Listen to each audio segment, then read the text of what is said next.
I'ma keep it a bean. Stick to the script, every scene. These from last year, but they clean. Say to say, I'ma take something else, but it's winning team. Charlie Sheen, fam gang, the regime.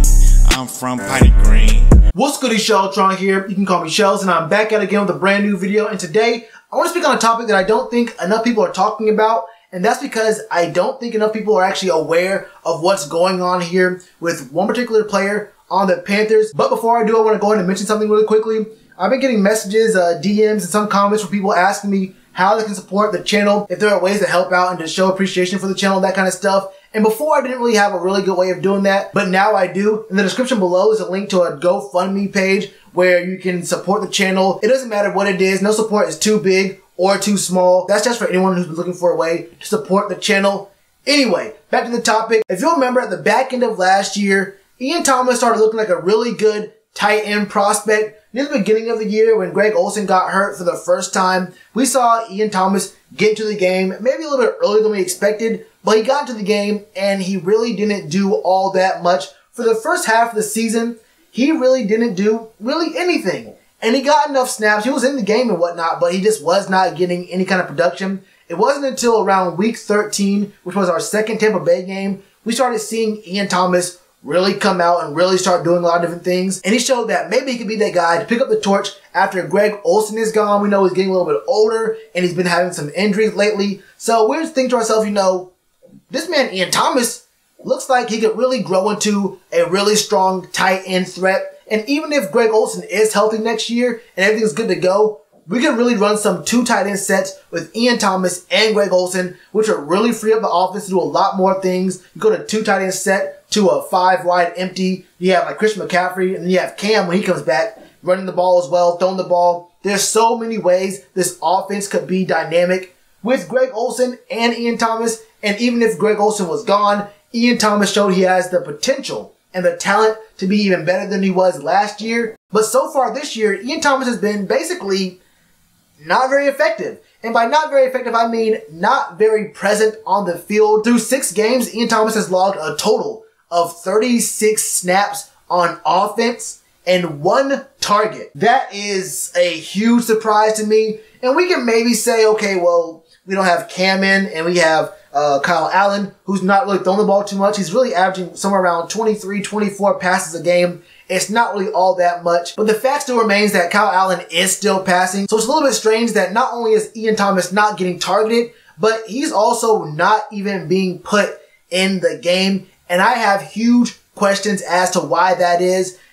First off, we do know about how near the back end of last season, there was a small injury kind of thing going on with Ian Thomas. He had a leg issue, I think it was, and then leading into minicamp, he had a back issue, so he did not practice at all during minicamp. But then in training camp, going into the preseason, and then to the regular season, we have not seen this man, Ian Thomas, listed on the injury report once. As far as I can tell, Ian Thomas has been completely healthy these first 6 weeks of the regular season. So it's got me kind of wondering what's going on with him to the point where he's not getting any kind of snaps in the game. And even when he is in the game getting snaps, he's not getting targeted. What is going on? I hit up my man Chris Jenkins from Charlotte Vibe. And if you don't know what Charlotte Vibe is, you need to get your head put on straight, because this man is one of the best doing it right now. He's an independent media member, boots on the ground. He's in the locker rooms, goes to these games, man. If you don't know who he is, check him out. Twitter, YouTube, all that stuff. Check this man out on Charlotte Vibe. He was telling me earlier that Ian Thomas is healthy and he's noticed that he's been getting his number called a lot less. And right now he's not complaining. He's just putting his head down and doing what the coach is asking him to do, which admittedly ain't very much right now. But it does bring up some questions as to what exactly is going on with Ian Thomas, because it's not like we aren't targeting tight ends. I mean, we really aren't doing much in the pass game week to week. But Greg Olsen has a game where he got 100 yards. He has a game where he got 75 yards. And true, there's been a couple games where he's only had 4 receptions, 2 receptions. The game against the Jags, he got no catches on 2 targets. So it's like some games we target our tight ends and some games we don't. But that doesn't really do much for me because Greg Olsen's been in the games. He's getting 60 plus snaps a game. I'm not saying take him out. What I am saying is that we do have our tight end in the game. And when we do target him, he does get production.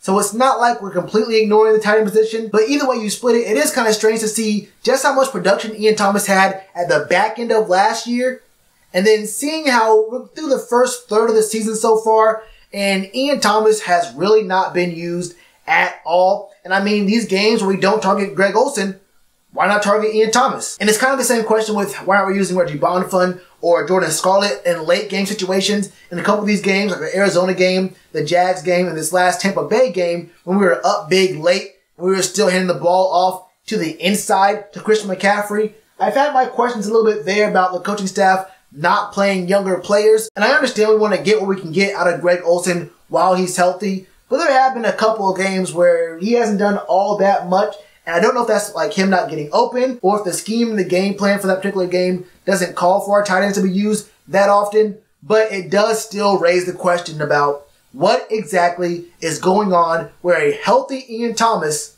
is not being put in the game. It's got me really questioning it because the man was a 4th round pick. He's not an undrafted guy or like a 5th round or like a 6th, 7th round kind of guy you didn't really invest anything in, so you can kind of afford to not put him in. 4th round is, you know, that's a pretty decent investment. But we're seeing the Panthers not use him at all. It really does raise some questions. Questions that I don't have the answer to. Maybe if we get Kyle Allen to throw the ball more, it will translate to more passes to the tight end position, which may bring Greg Olsen out some and bring Ian Thomas in a couple times.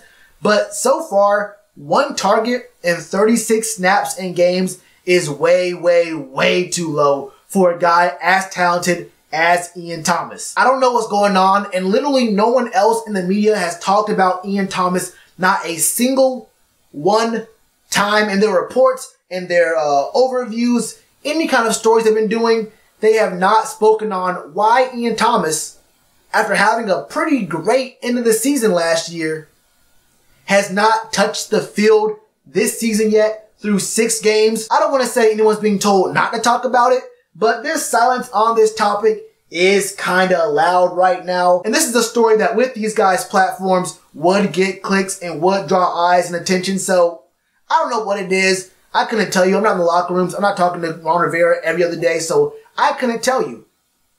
These guys could, and they're not. So that's all I got for you, man. Ian Thomas is not getting opportunities, and I want to know why. He's obviously talented. He's proven he can have an impact on the games. And honestly, for younger and inexperienced quarterbacks, who are your 2 best friends?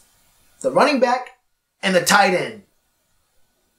So why is Ian Thomas not being used? Couldn't tell you. Let me know your thoughts in the comments below. Like I said, right here you'll see a message. Go to the description if you want to support the channel. And as always, you already know to do with that like button. Cheers to you, appreciate the chance. Been told y'all I been the man. Been told y'all I had the gift. Tell a friend to tell a friend. Real ones gonna recommend. Count this as another win.